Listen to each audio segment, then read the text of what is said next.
I do not believe that the youth of today are irredeemably ruined by technology. But couldn't we have a bit more unsupervised outdoor play?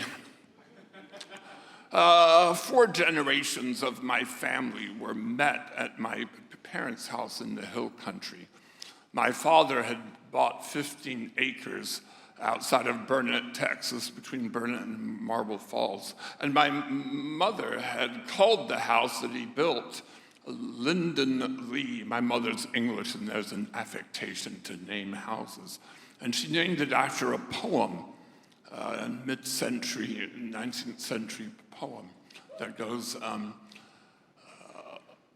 and birds do sing overhead, and water bubbling in its bed.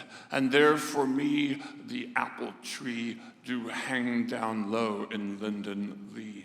Well, my father couldn't grow any fruit trees because the deer ate them all, and it's a pretty hard country up there.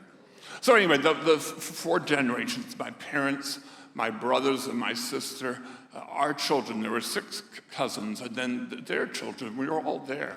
Well, my brother, his son, my nephew, had twins. And one of them said, I want to go outside. Now, this is a hot day in the summer. And I said, I've got an adventure for you.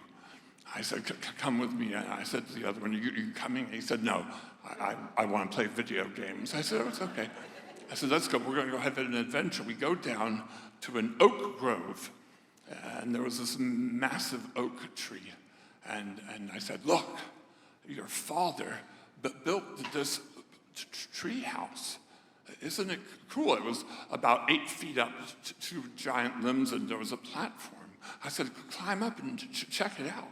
He's about 5 years old. And he says, no, I don't want to. And I said, no, you don't understand. Your father and all the cousins built this without any parents. Papa gave him a bag of nails and some hammer, and they pulled all this spare lumber. And over the years, they've been building this. You've got to climb up there. And he says, no, I don't want to. And I thought to myself, now, my parents were aged, and they were going to pass away, and we would have to sell the property, and he would never have a chance. So I said, no, look, climb up. It's only 8 feet up there, and no one's ever been hurt on this tree. And he says, no, I don't want to. Well, I was very fearful as a child. I was afraid all the time. But luckily, I had 2 older brothers who forced me to do things that I didn't want to do. So I grabbed the kid, and I hoisted him up, and I put him onto the platform. I said, look, you don't have to stand, just crawl around. It's so cool. And he says, I want to get down. And I had felt that I had done my duty as a grand uncle. So I said, okay, turn around. You're going to have to get down those first 2 steps. And I pick him, and I set him down. I said, okay, we're going back to the house. So we take a couple of steps, and he goes, ow, my leg hurts. And I said, oh, toughen up. Let's get back to the house, and we'll figure out what's wrong with you then.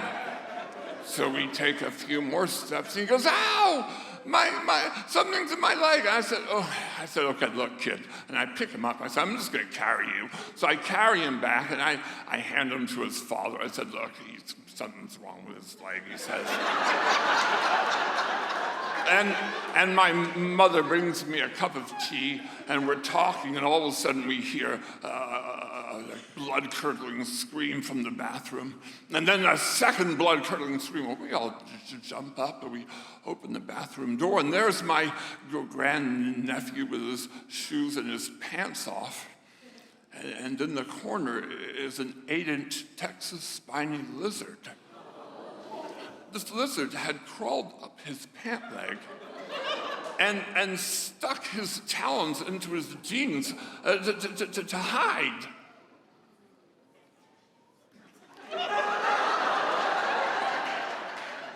You won't get that on video games.